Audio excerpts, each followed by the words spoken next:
Glenn here again. Just do another video, sorry. I'm going to change out this servo. It just, I don't know, it kept binding up every time I tried to turn. It wasn't, the wheels weren't coming back. It was always stuck this way. I don't think it was strong enough. So I ended up putting this 35 kilo one in. I know it's a bit of overkill for what I'm using it for, but it's in there. I've got to change this here. I want to just put a screw straight in, nut underneath, put a little bit of a ball inside this little bit here, just so it holds. As you can see, I've got, I don't know if you're going to see that there, I have the little plastic bits holding the servo into place, but I did have an issue with this servo. Within saying that, I'll show you, I just disconnect that there. So what I'm going to do, I'm going to end up running just a cheaper controller with it at the moment, just to see if I can get it all tuned up properly. Now, I had a problem with it turning more this way, and then this way here only turned just very slightly. Now, what I worked out was, if you can, I don't know, if I'll see if I move the camera. Sorry about the angle there, guys. Just trying to get the right angle, that's all. It's right in here. So sorry about the angle, just at the moment, I don't know if you can, there. Alright, see that little bit of metal right just there. Now what I've just worked out was the person before me that had this buggy, because this obviously is second hand, I didn't buy it brand new to fix it up. He did have this screw in there, so which is a lot longer, and also had a lock nut. Now the lock nut was hitting on that little bar at the bottom, and I couldn't get full angle. So if the car's facing towards you to the right, from the back to the left, I didn't get full angle to this left, but I had full angle to the right, looking from the back.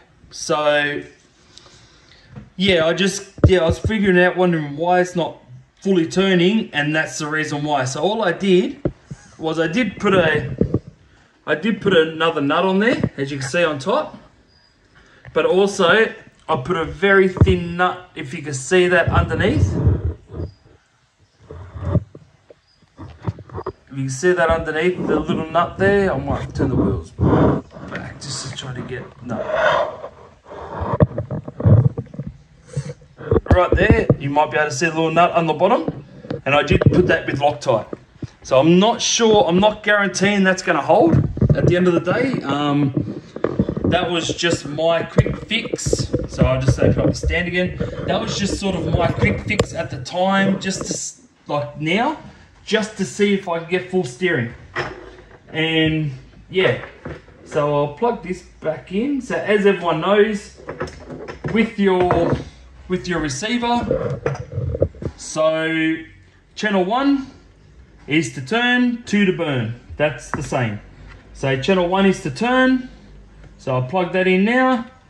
Just make sure your earth is outwards, not on this side. Make sure it's on this side of here, and then you should be fine. So I'll turn this all back on. Turn that on. Now my steering's, like I said, not 100% still. I'm still trying to do that. But now, I do, sorry, it's my dog. My dog's just going off over nothing. So that steering is a lot better now. I can get full lock on both sides. If you can see that. I've still got a little bit of adjustment to do, don't get me wrong. But it's a lot better than what it is. Well, what it was, sorry, than, you know, before I started working on it. So this here, like I said, on here, so channel 1's to turn, 2 to burn, but always make sure your negative is on the outside of the servo, on this part of it here, not on this inside part here. That's all it is. That's what makes a difference. If not, you'll probably end up burning something out. So that part there, but I did put a 35 kilo servo in. I'll turn all this off first and I'll show you. like I said, this is just a temporary setup. This is not my ESC. Like it's only just a setup ESC, if that makes sense. Just to test a few things, motor and whatever else. So if I move that out of the way, so there's the servo just in there. I know it's not the fastest servo, but I don't need a fast servo. I need a servo where if I turn, it's going to turn without binding up on me or without me burning out this servo. That's all it is. I don't want nothing fast because I've never, when I'm racing, bashing, I never needed anything quick where I need to turn within a split second and take off again. I've never needed that. I always turn slightly and then I'm off again. Like, I've never need the speed of a servo to turn. Like, that's just me personally. Like, everyone's different, don't get me wrong. But yeah, that's the problem I have with this here, that it only slightly turned to like there, but then on the left it was like fully locked. So that was the issue I found. I'll let you know how it turns out, if it works, if it keeps, like if the nut keeps going missing, I may have to alter it maybe. Might have to end up maybe cutting a little section out, like just maybe grinding that whole arm back to flush so this will never hit it. That could be another option. So that whole arm, sorry, I'll just get you good again. That whole arm in there,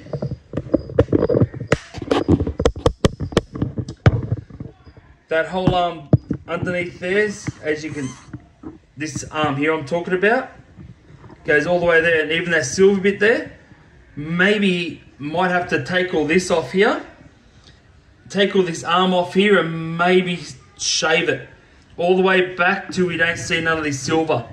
And then we'll be at the point there where it's never going to hit. But then again, we're at the point where if we do shave it that far back, we may have a weakness in the steering as well. But like I say, you don't know unless you do it. But at the moment, it's not hitting now with the new screw, new nut. So I might just leave it as is, and then we'll go from there down the track. But yeah, that's the only reason why I've put that steering, sorry, she's back here again. There you go, about there. So at the end of the day, this is why, sorry about my arm. So at the end of the day, this is why I was wondering why it wasn't turning. So I put a metal horn on, steering horn, because 35 kilos, every time I put one of these plastic ones on, being 35 kilos, it just flogged out the teeth inside the, or the splur inside these gear bits here, or not the gear, sorry, inside the turning, the steering arms. I think they're a splur gear if they call them all the long bits, but yeah, I kept flogging them out. Every time I put it, that was a brand new one, I put it on there, 2 turns and I flogged it out. So that's why I went to the metal horn, this 25 tooth metal horn. So I don't think I'm going to flog that out because it is a nice tight fit. There's no movement, there's nothing. Like I said, I can turn it by hand perfectly fine. So what I want to do, I want to get rid of this part here, this whole section here. I want to put a screw through here and just put a nut on the bottom. Maybe put one of these, where are these balls here? Maybe one of these here. May put one of them inside this arm so I can put the screw in and yeah, done. I won't have an issue then. And then once that's all done, so I don't like to get my steering 100% until I have the motor, ESC, and I'm actually driving it. Then I'll play with the steering just to make sure it's getting lined up absolutely perfect. There's no point in me trying to line it up now with the parts that I have now, only because it's just not going to work. I'm going to have more powerful motor, ESC, that I'm going to be running with it. So that's the reason why I'm going to have problems trying to tune it in properly. It's going to have more torque. It's going to want to, you know, go its own way sort of thing. So I'll just wait until everything's in there set up, and then I'll fine tune this as I'm driving it down the road where it's open, because you never know, it might be dead on straight. It might not be straight inside the house, but once I punch it down the road, it might be dead on straight. So I may not have to touch it at all. So, but yeah, that's all I've done. I'm going to change this receiver out. I'm just going to use this cheap hobby wing. Oh, sorry, not hobby wing. It's Fly Sky. I'm just going to use that. It's just a very cheap controller. Just for the time being, just to get me going. Get everything set up properly, make sure everything's running properly, and then I'll probably end up going to my FS IT 4S. So I might end up running this one here again.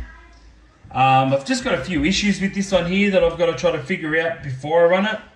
I don't really like the idea if my RC wants to go loco. It's happened to me plenty of times, and I don't really want that happening again. So I'll end up having to figure that out. But with the Fly Sky, it's easy to bind up the controller with the receiver, and also you've got the failsafe set up as you can either set the failsafe up, or sometimes, or most of the times, the failsafe is already set up in there. So it's one of those things you just got to check, get it off the ground, give it a few revs, turn your controller off while your finger's on the trigger.